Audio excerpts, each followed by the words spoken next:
بسم اللہ الرحمن الرحیم۔ میں اللہ کی پناہ مانگتی ہوں شیطان مردود سے۔ تجھ پر میری لعنت قیامت تک کے لیے۔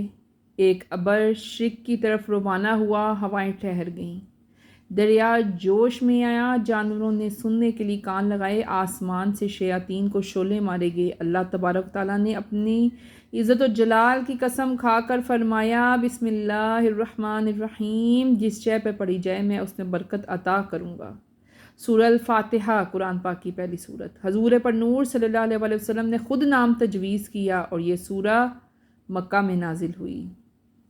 اس سورہ میں یوں فرمایا، ہم نے تم کو پیدا کیا لہٰذا ہم تمہارے اللہ ہیں، خالق ہیں، پھر تمہاری پرورش کی لہٰذا ہم تمہارے رب ہیں، تم نے گناہ کیا ہم نے رحم کیا لہٰذا رحمان ہیں ہم، تم نے توبہ کی ہم نے مغفرت اور بخشش کی لہٰذا ہم رحیم ہیں، جزا سزا کا دن آنے والا ہے ہم لہٰذا مالک ہیں۔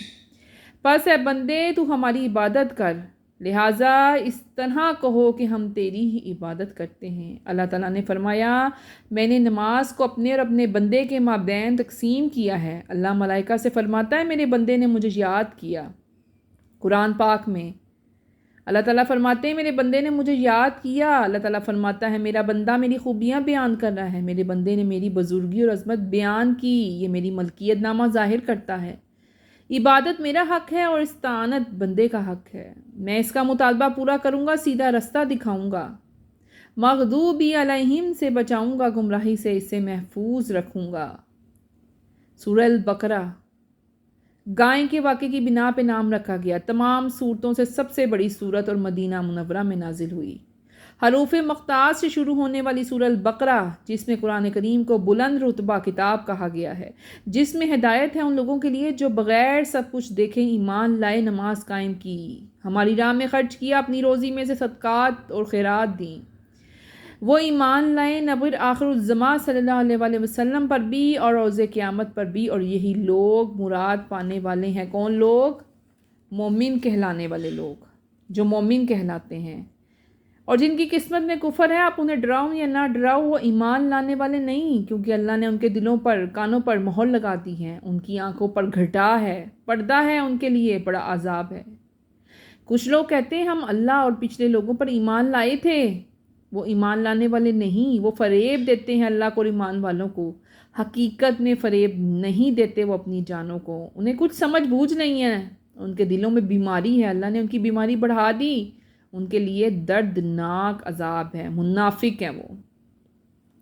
پھر ان سے کہا جائے کہ نہ زمین میں فساد نہ کرو تو کہتے ہیں ہم تو سنوارنے والے ہیں۔ جب ان سے کہا جائے ایمان لے آؤ تو کہتے ہیں ہم اپنے پہلے احمقوں کی طرح ایمان لانے والے نہیں ہیں، اور جب ملتے ہیں ایمان والوں سے تو کہتے ہیں ہم تو ایمان لے آئے ہیں، جب کہ وہ ایمان لانے والے نہیں، اپنے شیطانوں کے پاس اکیلے ہوتے ہیں تو کہتے ہیں ہم تمہارے ساتھ ہیں، ہم تو یوں ہی ہنسی مذاق کر رہے ہیں۔ اللہ تعالیٰ انہیں ڈھیل دیتا ہے، ایسے ہی اپنی سرکشی میں بھٹکتے رہیں گے۔ یہ وہ لوگ ہیں جنہوں نے ہدایت کے بدلے گمراہی خرید لی ہے، ان کا سودا کچھ نفع نہ لایا، وہ سودے کی راہ جانتے ہی نہ تھے۔ کفار ضلالت اور گمراہی میں ایسے ڈوبے ہوئے ہیں کہ حق کو دیکھنے، سننے، سمجھنے سے محروم ہو گئے ہیں، جیسے کسی کے دل کانوں پر مہر لگی ہو اور آنکھوں پر پردہ پڑا ہو۔ اگر تمہیں کچھ شک ہے تو تم بھی ایسی ایک صورت بنا لاؤ، اور اللہ کے سوا اپنے سب حمایتیوں کو بلا لو، اگر تم سچے ہو۔ تم ایسا ہرگز نہیں کر سکتے، تو یاد رکھو اس ایندھن کو جو آدمی اور پتھر ہیں، جو کافروں کے لیے تیار کی گئی ہے۔ یہ قرآن کتاب متقین کی ہدایت کے لیے نازل ہوئی۔ پھر متقین کے اوصاف کا ذکر فرمایا، اس کے بعد اس سے منحرف ہونے والے فرقوں کا، ان کے احوال کا ذکر ہوا۔ سعادت مند انسان ہدایت و تقویٰ کی طرف راغب ہوتا ہے، اور نافرمان بغاوت کی طرف داخل ہوتا ہے، نافرمان بغاوت کرتا ہے۔ اللہ تعالیٰ نے جو انسان کو قوت بخشی، منافقین نے یہ قوتیں صرف عارضی دنیا کے فائدے تک محدود رکھیں۔ اللہ تعالیٰ نے خبردار کیا وہ اس غلط روش سے باز آ جائیں، ورنہ یہ قوتیں چھین لی جائیں گی، اور اگر وہ اب بھی باز نہ آئے نا تو ان کا غضب ایسا آئے گا نا اللہ کا ان پر کہ جس کا وہ گمان بھی نہیں کر سکتے۔ اللہ تعالیٰ نے ایمان والوں کو خوشخبریاں سنائی ہیں، ان کے لیے باغات ہوں گے، بہتی نہریں ہوں گی، پھل ہوں گے، اور پھر خوبصورت بیویاں ہوں گی ان کے ساتھ، نیک پاک خوبصورت، جو ہمیشہ ان کے ساتھ ہی رہیں گی۔ کافر لوگوں کو گمراہ کرتے ہیں، کافر لوگوں کو گمراہ کرتے ہیں، اللہ کے عہد کو توڑتے ہیں۔ جن رشتوں کو ہمیشہ جوڑے رکھنے کا اللہ تعالیٰ نے حکم دیا انہیں جان بوجھ کر توڑتے ہیں۔ وہ پتہ نہیں خدا کا انکار کیوں کرتے ہیں، جبکہ انہیں معلوم ہے کہ ان کو کس نے پیدا کیا۔ دوبارہ مارے جائیں گے تو کون زندہ کرے گا، کس کی طرف لوٹ کر جانا ہے؟ یاد کرو جب میں نے فرشتوں سے کہا میں نائب بنانے والا ہوں۔ اللہ تعالیٰ فرماتا ہے یاد کرو جب میں نے فرشتوں سے کہا میں نائب بنانے والا ہوں تو ان لوگوں میں سے، تم لوگوں میں سے ہی۔ تو فرشتوں نے کیا کہا؟ فرشتوں نے کہا یا اللہ یہ لوگ تو فسادی ہیں، قتل کرتے ہیں اپنوں کا، ان میں سے نائب؟ ہم تو تیری پاکی بولتے ہیں، تجھے صلاحتے ہیں، تیری تسبیح کرتے ہیں۔ اللہ تعالیٰ نے آدم علیہ السلام کو تمام اشیاء کے نام سکھائے اور سب اشیاء ملائکہ پر پیش کر کے فرمایا سچے ہو نا تو ان کا نام بتاؤ۔ بولے تجھے علم نہیں مگر جتنا تو نے سکھایا، بے شک تو ہی علم و حکمت والا ہے۔ فرمایا اے آدم بتا دے ان کو سب اشیاء کے نام۔ جب آدم علیہ السلام نے انہیں سب کے نام بتائے تو فرمایا میں نہ کہتا تھا میں جانتا ہوں جو کچھ تم ظاہر کرتے ہو اور جو کچھ تم چھپاتے ہو۔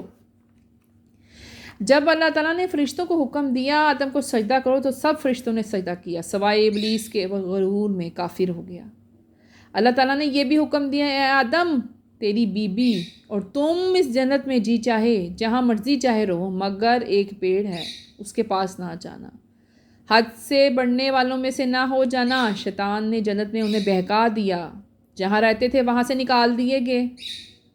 کیا فرمایا اللہ تعالیٰ نے؟ اللہ تعالیٰ نے فرمایا نیچے اترو، آپس میں ایک تمہارا اور دوسرے کا دشمن ہوگا، تمہیں ایک وقت تک اب زمین میں ہی ٹھہرنا ہے۔ ہم نے فرمایا جو کفر کریں اور میری آیتوں کو جھٹلائیں گے وہ دوزخ میں ہمیشہ رہیں گے۔ اے اولاد یعقوب یاد کرو میرے وہ احسان جو میں نے تم پہ کیے تھے، تم میرا عہد پورا کرو میں تمہارا عہد پورا کروں گا۔ خاص مجھ سے ہی ڈرو اور ایمان لے آؤ جو میں نے اتارا ہے، اس کی تصدیق تمہارے پاس پہلے ہی موجود تھی۔ میری آیتوں کو تھوڑی قیمت کی عوض مت بدلو، حق سے باطل کو نہ ملاؤ، جان بوجھ کر حق سچ نہ چھپاؤ، نماز قائم کرو، زکوٰۃ دو، رکوع کرنے والوں کے ساتھ رکوع کرو۔ لوگوں کو بھلائی کا حکم دے کر خود تم بھول جاتے ہو۔ نماز اور صبر سے مدد چاہو، معلوم ہے یہ سب کچھ مشکل ہے مگر دل سے کیا جائے تو جھک جاؤ، یقین سے میری طرف جھک جاؤ جنہیں یقین ہے رب سے ملنے پر اور بے شک اسی کی طرف لوٹ کر جانا ہے۔ یاد کرو جب موسیٰ نے اپنی قوم کے واسطے پانی مانگا تو ہم نے فرمایا پتھر پر اپنا عصا مارو تو فوراً چشمہ پھوٹ نکلا۔ تم خدا کے دیے ہوئے رزق سے فائدہ اٹھاتے ہو، خدا کے دیے ہوئے رزق سے فائدہ اٹھاتے فساد مچاتے ہو اس کی زمین پر۔ تم نے کہا موسیٰ ہم ہرگز صبر نہ کریں گے ایک کھانے پر، آپ اپنے رب سے دعا کرے اس منسلوا کی بجائے ہمیں زمین سے گندم، مسور، پیاز، پالک جیسی اگا کر دیں چیزیں۔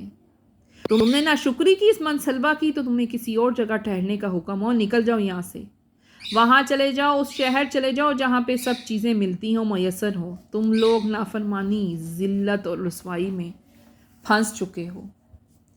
جو یہودیوں، نصرانیوں، ستارہ پرستوں میں سے جو بھی مان لے اللہ اور قیامت کے دن پر، نیک کام کریں اس کے لیے ثواب ہے، ان کے رب کے پاس ہے، کوئی اندیشہ نہیں انہیں، کوئی غم نہیں۔ یاد کرو جب ہم نے تم سے عہد لیا اور تم پر کوہ طور کو اونچا کیا، اس کے بعد تم پھر گئے، تو اللہ کا فضل اور اس کی رحمت تم پر نہ ہوگی، تم ضرور نقصان اٹھاتے۔ بے شک تمہیں معلوم ہے جنہوں نے تم میں سے ہفتے کے دن سرکشی کی تو ہم نے انہیں بندر بنا دیا۔